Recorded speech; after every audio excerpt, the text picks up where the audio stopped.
Welcome back, Commander. I've been looking around the internet for some inspiration on video ideas when I came across 10 minutes of useless facts. I thought this would tie in perfectly to my fact-based playlist. However, listening to me ramble for 10 whole minutes seems like an awfully long time, and I know you're busy, Commander. So this is my spin on it, with 5 minutes of useless information. If this is your first time here, I make videos on Mass Effect, and I already have a ton of them on my channel to choose from, so make sure you check them out once you finish this one. And so without further delay, here are 5 minutes of useless information about Mass Effect 1. The original code name for the project was SFX, short for Science Fiction X, and they used that name for so long everybody grew attached to it and didn't want to change it. Lead director Casey Hudson said in an interview, "We went through a naming process and people kept saying, why don't we just use SFX? However, SFX was already a name of a long-standing magazine. Instead, out of the 9 possible names, they agreed on Mass Effect. The alternative names were Space Age, Element Zero, Threshold, Ellipsion Effects, Star Citadel, Fractured Helix, and Oculon. Oh, and Rainbow. That last one is based on Rainbow Six. Mass Effect was always planned as a trilogy. Mark Meer, the voice of Male Shepard, wasn't supposed to be the voice of Male Shepard. He was a stand-in used to demo the lines for the production process. However, BioWare found that having Meer, who was already based in Edmonton, so close to the studio, made life a lot easier for them. They decided that as he was already doing a great job, and he had a Harrison Ford vibe about him, they would give someone local a chance, instead of recasting. Multiplayer made it into Mass Effect 3, however it was always planned from the start.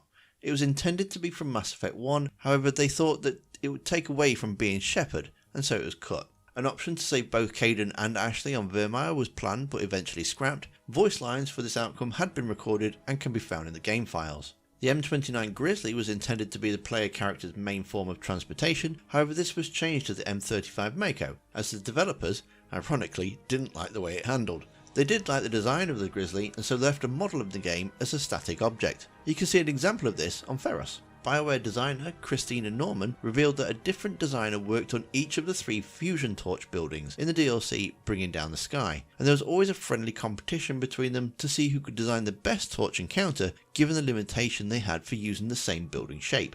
This is why you see different layouts on X-57 compared to those on the unexplored planets of the game. The Salarians were designed to be the typical alien species from popular culture known as the Greys. Thankfully, the Salarians don't mention anything about being probed. Mark Meer not only voices male Commander Shepard, but also all of the Vorcha and the Hanar species. So technically he calls himself a big stupid jellyfish. Mass Effect won the Spike TV's VGX Game of the Award for the Best RPG in 2007 and Role Playing Game of the Year Award in 2008 of the Interactive Achievement Awards. DLC was a relatively new concept around the time Mass Effect was released. Previously, game developers made expansion packs. Dipping their toe into the DLC trend, only 2 were ever made for Mass Effect, Bringing Down the Sky and Pinnacle Station. Pinnacle Station was outsourced to the merged studios to create. The source files have since been corrupted and therefore is not included in the Legendary Edition remaster. Mass Effect was born due to the success of Knights of the Old Republic, BioWare's RPG set in the Star Wars franchise. The game involved you, the protagonist, chasing across the galaxy, following in the footsteps of the antagonist in a race against time to stop him. Sounds a bit familiar. Anyway, unwilling to be constrained by the Star Wars already established lore and story restrictions, BioWare wanted their own franchise that they can make the rules. It was in fact Dragon Age, BioWare's second new franchise, that went in production first in 2002, while Mass Effect started development in 2003, with Mass Effect releasing in 2007 and Dragon Age a year later in 2008.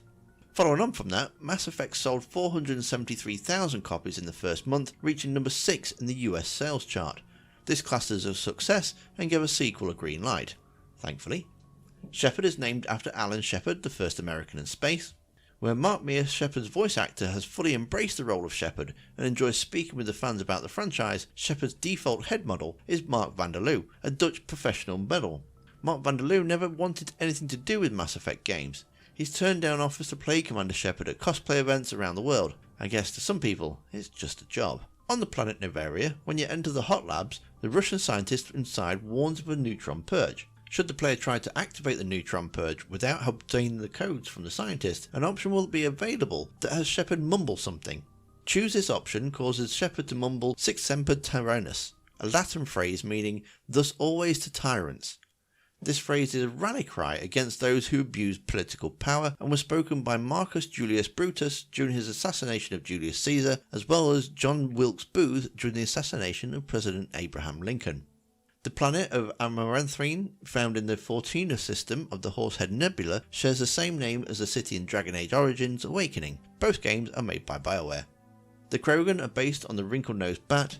And finally, whilst on the planet Noveria, Captain Montrellus states his rule is 2 legs good, 4 legs for bad. This is based on the phrase 4 legs good, 2 legs bad from George Orwell's Animal Farm. Ironically, he seems to have forgotten there's an Elcor merchant standing in the room behind him. If you enjoyed this video, hit that like button so I know you want to see more useless information, or know of any other useless information from Max at 1, pop it down in the comments and share it with everyone else. To see 10 funny facts on Garrus, click the links on screen now, and a big thank you to all my supporters, including Nerdy Dude, and I'll see you next time. Commander.